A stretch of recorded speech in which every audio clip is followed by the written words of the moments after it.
Alô Senado funciona como uma via de duas mãos entre você e o Senado Federal. Faça contato com a gente. Por telefone é só ligar de graça para 0800 61 22 11. Pela internet basta acessar www.senado.gov.br/TV e clicar em Fale Conosco no menu Serviços. E para fazer como o Antônio Sanini e enviar um vídeo com a sua pergunta, o endereço é www.senado.gov.br/Alô Senado. E lá de Salvador, na Bahia, o Luciano de Araújo Oliveira manda a sua pergunta. Por quanto tempo as fronteiras brasileiras vão ficar sem a fiscalização adequada? Na opinião do Luciano, a falta de fiscalização está facilitando a entrada de armas e drogas no Brasil. Luciano, o Alô Senado levou a sua pergunta para o senador Cristóvão Buarque, vice-presidente da Comissão de Relações Exteriores e Defesa Nacional. Luciano, esse é um problema que a gente vai ter que enfrentar mais dia, menos dia. Nós sabemos quando é que vai ser resolvido, mas não sabemos a data. Vai ser resolvido quando nós utilizarmos todos os sistemas possíveis de informação e tivermos fiscais competentes e no número necessário. Até lá, vamos continuar tendo fronteiras abertas, o que é um perigo muito grande. Por essas fronteiras entram drogas, por essas fronteiras entram contrabando que atrapalham a nossa economia. Por essa fronteira entra tudo que a gente quer evitar e que os traficantes, sob todas as formas, utilizam. Nós temos que proteger nossas fronteiras. É o mínimo que um país pode fazer para dizer, nós somos um país. Quando vamos resolver?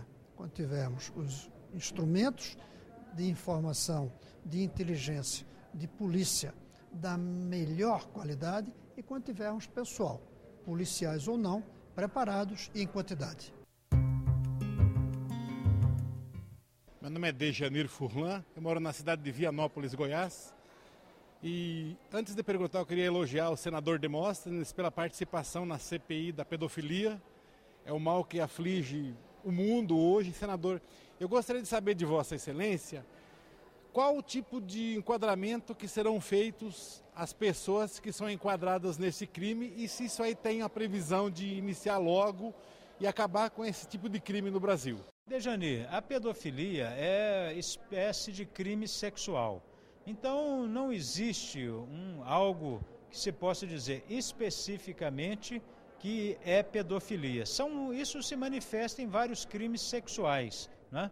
Desde o assédio, ao estupro de vulnerável, à indução à prostituição, são diversos tipos penais. Pedofilia é quando um adulto pega criança, que assim é entendido pelo Código Penal, né, abaixo de 14 anos, e o leva a praticar qualquer ato sexual, né, em detrimento da sua dignidade. Né? E aí pode ser a própria relação sexual, pode ser outra forma de degradação sexual e expõe esse menor a uma série de constrangimentos. Então a pena hoje pode chegar até 30 anos de reclusão, que é a pena máxima permitida pela legislação brasileira. O Arthur Pérez, de Curitiba, no Paraná, enviou uma mensagem à TV Senado dizendo que está muito satisfeito com a nossa programação, principalmente com os programas que ajudam a conscientizar o cidadão sobre os seus direitos. Ele diz ainda que a TV Senado ajuda o povo a perceber melhor sua realidade e ter orgulho de ser brasileiro. Arthur, nós da TV Senado ficamos muito felizes com a sua mensagem. Muito obrigada pelo seu reconhecimento. A gente espera contar sempre com a sua participação. E lá de Almirante Tamandaré, no Paraná, o Alô Senado recebe a mensagem de Manuel Bara, questionando as mudanças na lei da Previdência. Para o Manuel, se houver uma gestão disciplinada da Previdência com toda a arrecadação voltada para os benefícios, não há risco de déficit. Será que os senadores concordam com essa opinião? Manuel, sua mensagem foi levada aos senadores Paulo Davim e Álvaro Dias. Olha, Manuel, eu concordo com a sua opinião. Aliás, durante os debates da reforma previdenciária, essa foi a tese que defendi, que os recursos da Previdência são suficientes e que a Previdência é superavitária. O déficit é decorrente do desvio dos recursos, ou seja, aplicação indevida. Os recursos que são carimbados na legislação, como da Previdência Social, atendem a outros setores da administração federal, a desvio de finalidade. Essa é uma discussão que travamos sempre aqui.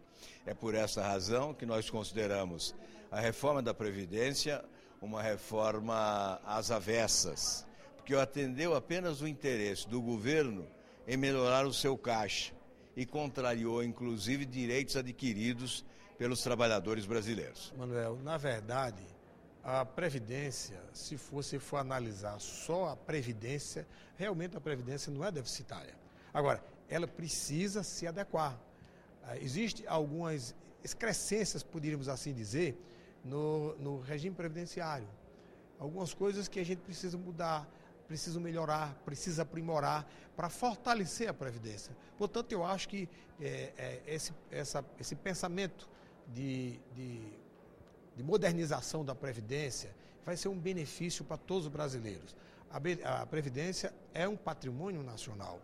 A gente precisa pensar na Previdência para gerações futuras. Se a gente não preservar a Previdência agora, não deixar a Previdência viável, nós vamos pagar este preço lá na frente por omissão. E quem vai passar pelas dificuldades são os nossos filhos e os nossos netos. Portanto, a gente precisa aprimorar o sistema previdenciário do Brasil. E, evidentemente, que todo aprimoramento mexe com a estrutura. E tem as pessoas que são contra e as pessoas que são a favor. Mas o sentido é melhoramento e dar vitalidade e dinamismo ao sistema previdenciário nacional. E a gente chega ao fim de mais um Alô Senado, esperando contar sempre com a sua participação nos próximos programas.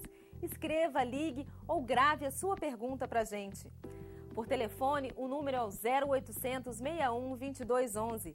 Pela internet, envie sua mensagem pelo www.senado.gov.br/TV.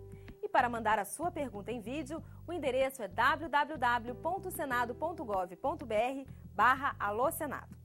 A gente se vê no próximo programa. Até lá!